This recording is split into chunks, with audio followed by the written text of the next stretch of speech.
to create 3 formidable structures. As TV productions go, it has all the bells and whistles, Watchtower, including this dramatic recreation of the building of a settlement in Quebec.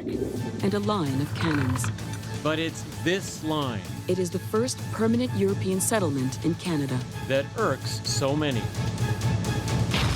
Especially those who think the first permanent settlement was here in Port Royal, Nova Scotia, 3 years earlier in 1605. People like the Premier of Nova Scotia. It is unfortunate that people try to rewrite history. The fact of the matter is Canada was founded here. Multicultural Canada began here in Port Royal. Equally miffed, the mayor of nearby Annapolis Royal. We consider ourselves the cradle of our nation.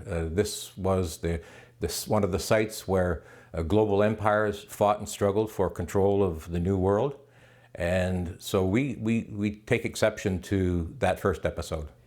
The producers of Canada, The Story of Us, say they dealt with numerous prominent historians and consultants in the making of this production, which, by the way, they say is not intended to be a comprehensive and linear account of Canada's history, but rather stories of a few extraordinary people and events.